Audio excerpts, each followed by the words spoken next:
Hello everyone, I'm Michael Fox, the founder of Cedar Learning, which is a website that you can use if you'd like to find a chemistry tutor or any sort of science tutor. Today we're going to be looking at the anti-clockwise rule, and we're going to be going through these three things. So the first thing we're going to look at is how to predict the flow of electrons in a galvanic cell, how to work out the electromotive force in the galvanic cell, or sometimes we might consider that the potential difference, and finally how to predict the feasibility of a reaction. The best way for us to do that is by using and applying the A galvanic cell is a setup that uses a redox reaction to produce electricity.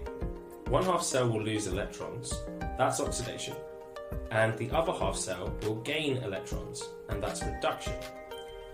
Just looking at the setup of this, we can't actually tell which way the electrons will go. We need data to be able to help us with that, and every single question that you're going to be asked about is likely to also present you with a data table. I'm going to show you how we're going to use that with the anti-clockwise rule now. We can find standard electrode potentials or E-values in the data booklet. They tell us how easily each half cell is reduced under standard conditions. A more negative E-value means that the substance is less likely to be reduced. In other words, it's better at being oxidized. A more positive E-value means it's more likely to be reduced. Here's how the anti-clockwise rule works. You write down your two half equations as reduction from the data booklet, so you have to find those values first. Then you arrange them vertically with the more negative electrode higher up. So you put the more negative one above. So find the values in the data booklet like that. I got these values from Wikipedia, which is open source, so absolutely feel free to do some practice with some Wikipedia found data. Equally then, I'm going to arrange them vertically with the more negative on top. Currently, I've got zinc, which is the more negative one on the bottom. So I will make sure that I put them the correct way around. Finally, I'm going to draw arrows in an anti-clockwise direction. And it's at this point that we've already found out where the electrons are flowing from. So the electrons are going to be flowing from the zinc electrode to the iron electrode. So I'm going to be starting off with zinc solid and ending up with iron solid. The zinc is going to release two electrons, and those electrons are going to move around the outside of the circuit towards the iron that's going to pick them up, and it's going to bond with them to make more iron metal on the other side. The anti-clockwise rule can also help us to work out the electromotive force in a galvanic cell. So it helps us get the sign right when we're calculating the electromotive force of the cell. Remember, electrons always flow from the anode to the cathode. So once we know which half cell is which, we can use the anti-clockwise diagram to label them correctly and work out the electromotive force without getting mixed up. I remember that the anode is on top because a capital A vaguely looks like it's pointing up. So if I were to draw an A like that, it looks like it's sort of vaguely pointing up. So the electromotive force of a galvanic cell is equal to the difference of the electromotive force of the cathode minus the anode.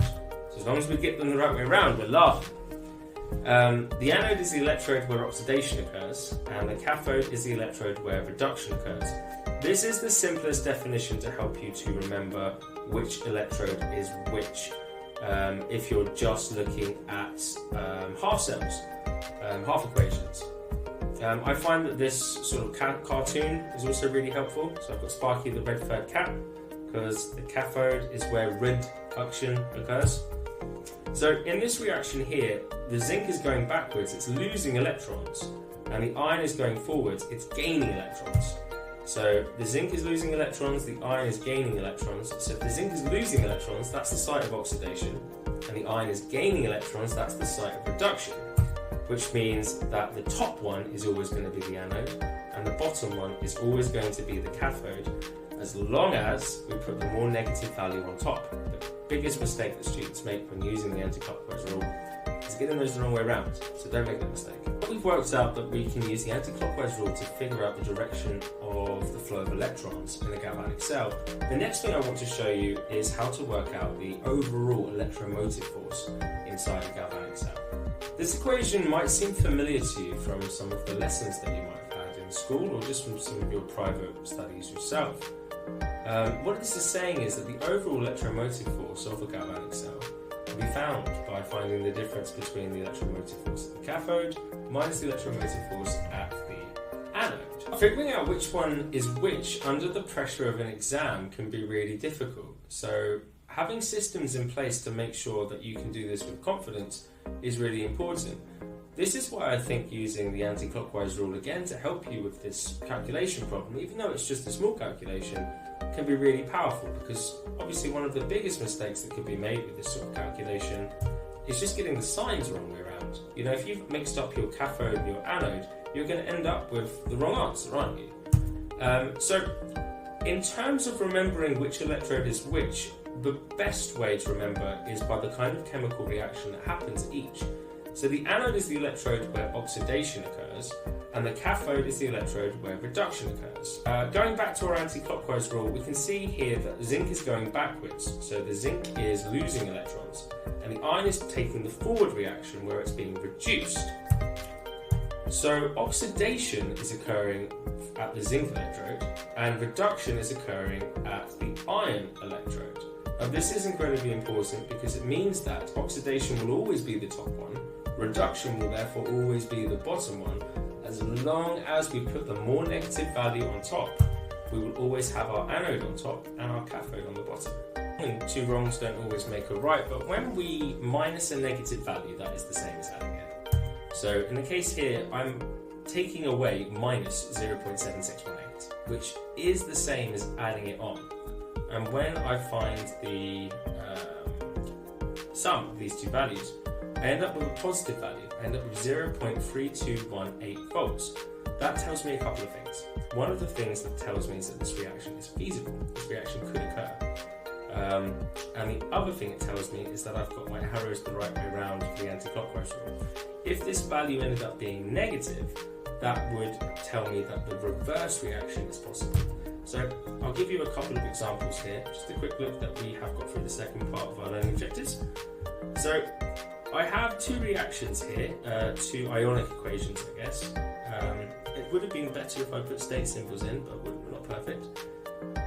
So which of these is feasible, A or B? How could we tell just by looking at this diagram? Well, we can't tell by looking at this diagram. We have to use the electropotential values.